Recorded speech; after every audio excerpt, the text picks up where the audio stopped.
What's good people, and welcome back to the channel here on Crewboy Productions. My name is BK, and this is the Silly, Nerdy, and Wordy podcast, episode number 74, The Old Guard 2 spoiler review, the new film from Netflix. What's going on, everyone? I hope everyone is doing very well as this summer rolls on. And in this video, I'll be giving my spoiler review thoughts on the new Netflix film, The Old Guard 2, and I'll be dropping some nerdy notes along the way about some particular roles on this film that played key moments to me. And so I just want to shout those roles and those people behind those roles. So let's get into this film. And again, this is a warning for The Old Guard 2. You have been warned. The director for this film, her name is Victoria Mahoney. Her previous projects include being a second unit director on Star Wars Episode 9, The Rise of Skywalker, which released in 2019. Very cool that she can say, I worked on a Star Wars project. She has that on her resume. She also directed Yelling to the Sky. That was in 2011. And then she did some TV. She directed one episode of Suits LA earlier this year. Love that show. Shouldn't have been canceled. And then also she directed an episode of The Morning Show, the great show that is on Apple TV. She directed one episode back in 2021.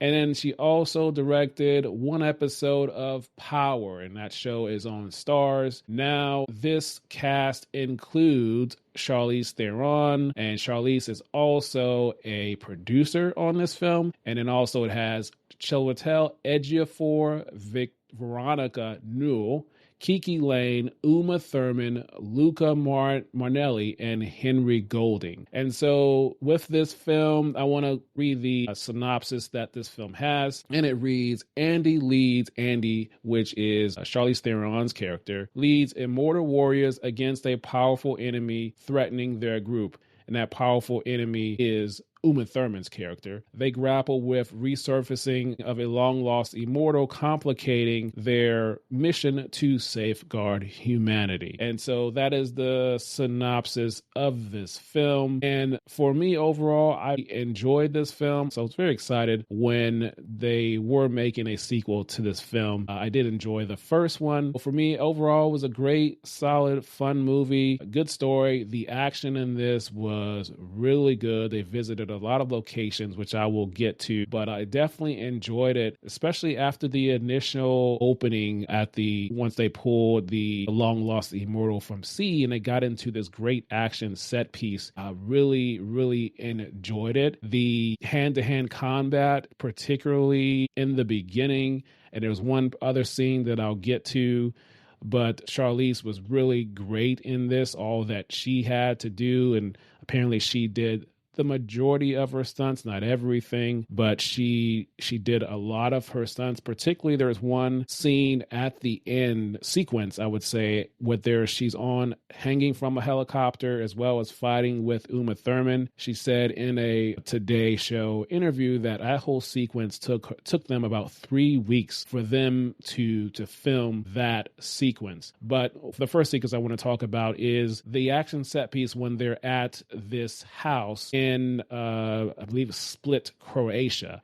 And Charlize is she's by a window, she's fighting someone with a sword, and it's almost like a dance the way they did this. Well, choreography is a dance when you're fighting or dancing. And it was just very fluid, very nice, and it was very intentional. And the way it ended, she had the sword and just plunged it into the enemy, and the way her stance ended, it's almost like she was on one knee and her leg was kind of spread, the opposite leg was spread out, almost like she ended it in a lunge, if you want to think about working out.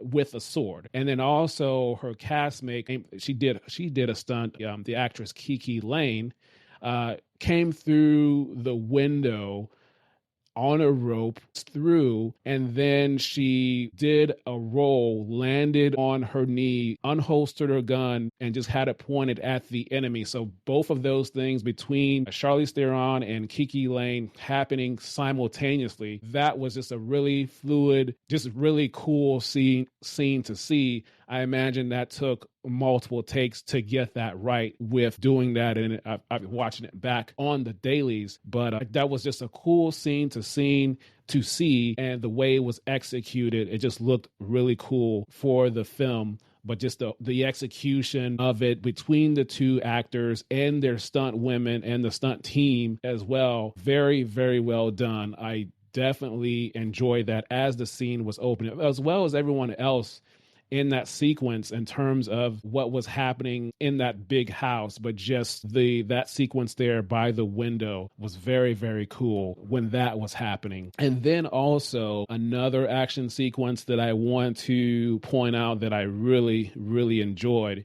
This was, I want to say, in the second act of the film. I want to say about halfway through. It was between Charlize Theron's character and Veronica Null's character. They were fighting hand-to-hand combat. It was just the two of them fighting, but they were on a brick wall street, and the spacing between them and where they were fighting was very specific. They were between a wall and a parked car, I want to say, and the length of that was very specific. It was long enough for both of them to stretch their arms and have a wingspan, as well as for Veronica's character to use the car to have herself have one hand on the wall and one hand on the car as she was avoiding Charlize Theron's as they were fighting. So they were just fighting within that space, and they didn't have much space to work with, but it was long enough. Obviously, it was measured, but just that whole fight sequence in that small space, it was very contained. I really enjoyed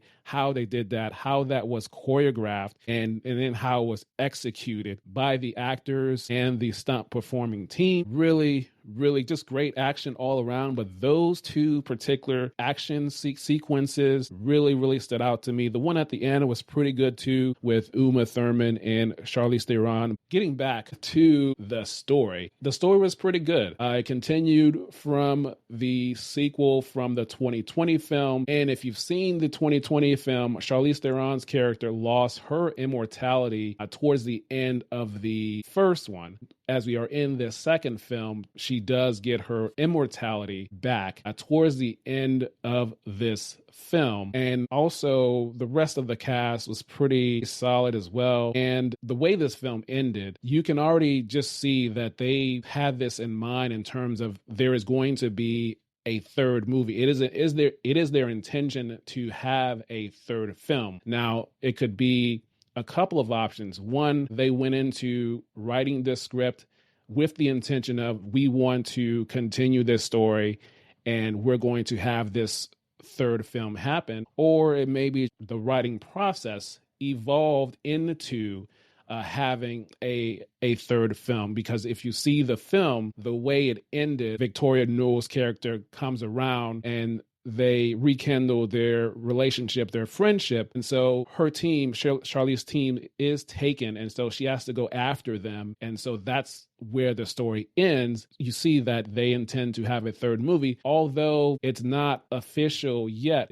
they do have to wait and see how this movie performs for them to see if they're going to get a third movie. So I don't know at this point in time if they've been given that chance, or maybe that was already decided before this second film was released, but they did that with the intention of having the third movie just based off the way it ended. This wasn't something like we're just going to leave the door open just in case. Like this whole story was from the intention of, we are going to have a third movie. That's what we want to do. But it all depends on how this movie performs on Netflix. So I enjoyed this film very much. So very, very good. And another thing I wanted to kind of go back to, I talked about the 2 fight sequences that I enjoyed very much. So as I was watching the movie, I finished watching the movie and then the credits start to roll and I just kept watching it and I just decided, well, let me just look at the credits, and then I started to see some of the names. So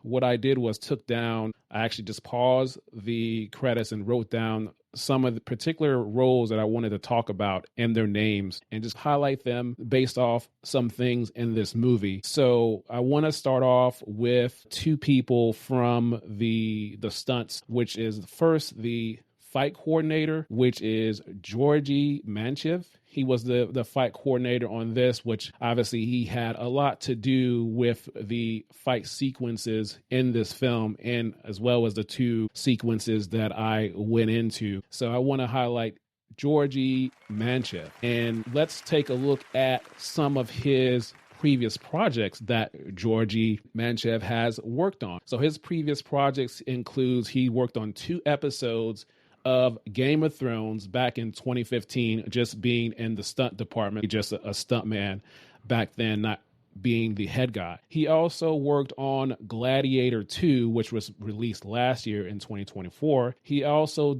worked on The Protege as an assistant stunt coordinator and fight choreographer. And I actually saw that film. I have that Blu-ray, enjoyed that film.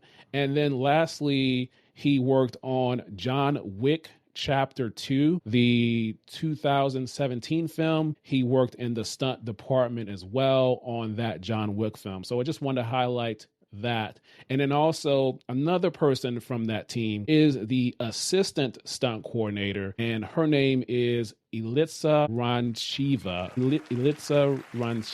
And her previous projects that she has worked on include House of the Dragon, season 1 and 2 episodes she worked on there as a stunt performer. And also she worked on London Has Fallen. She worked in stunts there, that 2016 film. She also worked on Dungeons and Dragons Honor Among Thieves as a stunt double in that 2023 film. Just wanted to highlight those 2 people from the stunt department, as well as the entire stunt team, all the stunt men and women that were involved. Many names, too many names to name, but there were a lot involved in them. So hats off to them. Great job with the fight sequences. Just look really, really great all around. Now let's get to some of the locations. They went to a couple of locations. I want to highlight 5 in total. They went to Split, Croatia, as I mentioned before. Also Paris, France, Seoul, South Korea, Rome, Italy. Really great. Have a personal connection there. And they went to Jakarta, Indonesia. So 5 locations that the story of this film took place in, that they went through this movie. And